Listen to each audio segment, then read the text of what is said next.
This is InvestTalk, our daily podcast about making the most of your invested dollars, taking the money that you've worked for and putting it to work for you. The anchor of this hour is not a financial commentator or self-proclaimed expert. He's someone who makes his living managing money every day. He's registered investment advisor Steve Peasley. Good afternoon, everybody, and welcome to InvestTalk. I appreciate it. Now, our talking point today is going to be very interesting about retirement. Of course, we always talk about retirement, but there was a research paper done about people being prepared for retirement by the retirement. It was a retirement conference survey. Okay, and the results were just released. And I'm surprised. I'm sure none of you are surprised that about 80% of U.S. workers are losing confidence in their ability to afford a comfortable retirement. 80%. That's a lot. What is interesting is what makes that other 20% confidence about their retirement, and what you can do to get to be that 20% over there. There's good reason for problems, a good reason for this 80% to feel this way. Number one, healthcare costs are rising, and no one knows how fast, how far, and what kind of health coverage we're going to have.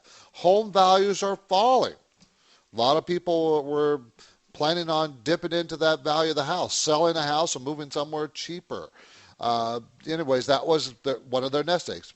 Trust me, especially here in Southern California and the Bay Area, housing is going to double again in about 10 years. But right now, that's not happening. And also, our savings accounts, our 401ks, our IRAs are not enough. We haven't contributed enough over the years.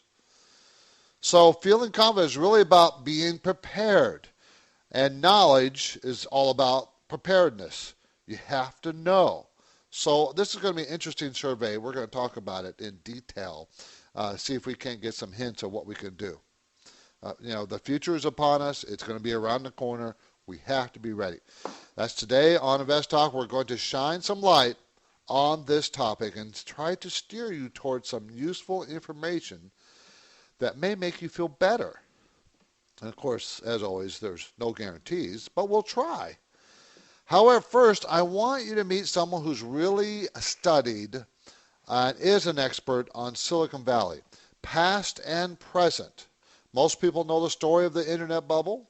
We know that it popped, the rising stocks that just exploded, the growth of all those companies in Silicon Valley, promising to change the world and how we do business, all that stuff about the internet. And it has changed the world, to be honest. But we had a lot of internet companies that did not work. Remember irrational exuberance by Mr. Greenspan? Remember that term?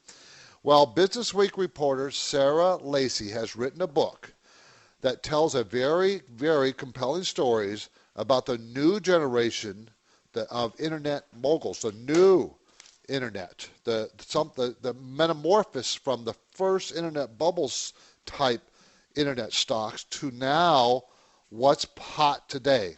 The book is called Once You're Lucky, Twice You're Good. Once You're Lucky, Twice You're Good.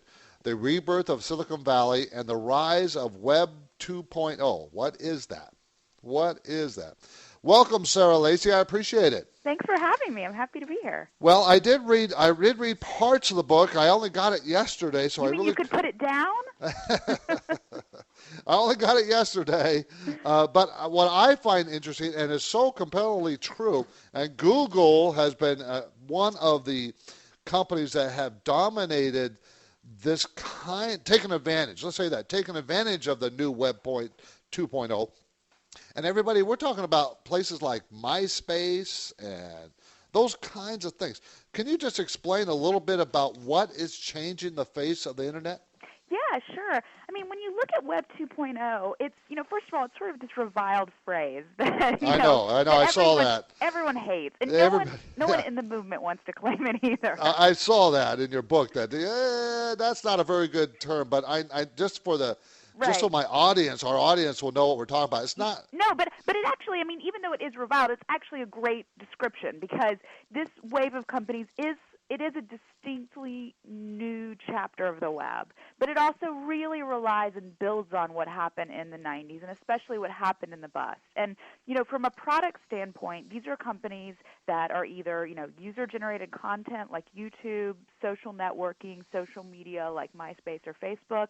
And the idea is it's really for the first time leveraging the connectivity and interaction that you can have online, where you're not just, it's not just an updated catalog service or a new way to read a Business Week article. Everyone's talking to each other. Everyone's creating totally different kinds of media and connection and entertainment and totally different ways to find a job, totally different ways to do all these things. Yeah. So from a product point of view, that's what's very exciting about it. But from a business point of view, there's such an infrastructure now around the internet and how to make money online and how to sell ads that Google's very much a part of.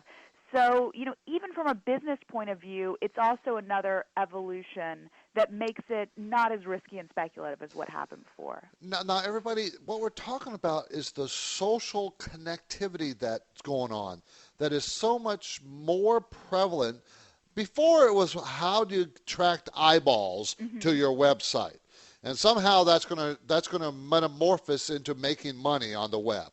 Now it's how you connect people, how you interact socially.